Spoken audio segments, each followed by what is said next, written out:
I've journeyed to the Southeast's premier film fighting event to take a closer look at the passionate players of Dagorhir at Winter War in South Carolina.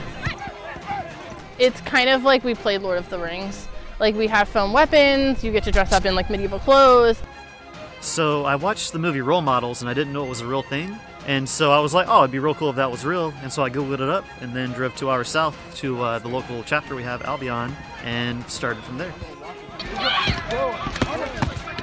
With massive fandoms like Game of Thrones and Lord of the Rings gaining in popularity, live-action role-playing games, or LARPs, have become an appealing hobby with a wider audience.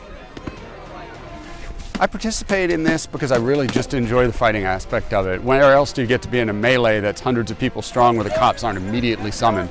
This is great. You don't get to do this kind of thing anywhere else in society. With their captivating costumes and wondrous weapons, players from all walks of life have found confidence on these brutal battlefields. I participate in these games because it gives me more self-confidence. It qualifies kind of who I am outside of my professional life and in my educational career, I guess, because it's a great hobby. It keeps me active, it keeps me social, and I really like that aspect of Dagorhir. Did you ever want to be another character? Have you ever wanted to be someone you're not? And, experience that with other people who have the same feeling. But despite some mundane misconceptions, many players view Dagorhir and foam fighting as a combat sport. It's sort of like medieval style paintball, where you're hitting somebody with something that's not designed to hurt another player, but is designed to somewhat represent like medieval style combat. I would probably describe it as football with swords and shields.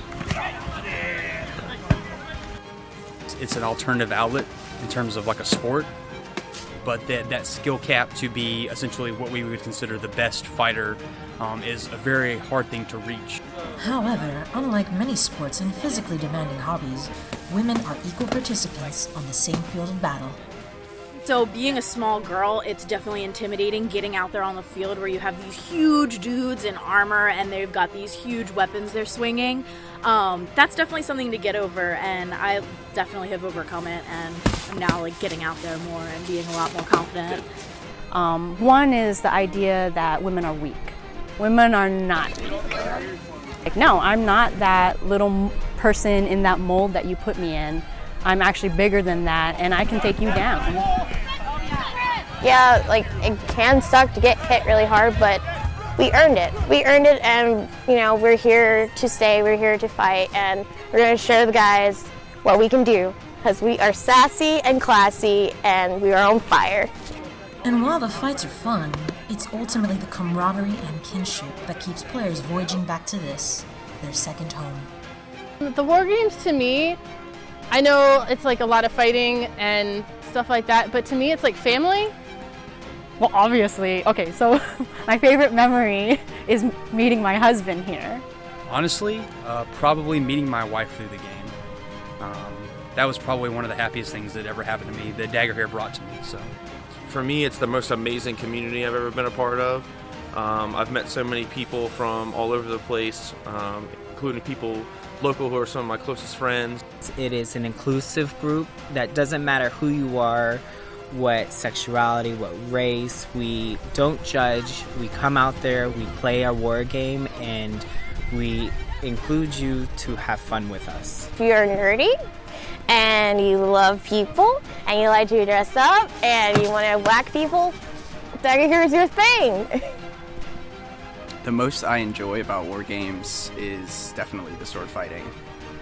Just being able to be a character, embody that character, and have that character empower you, just through sheer force and cunning and will of sword fighting.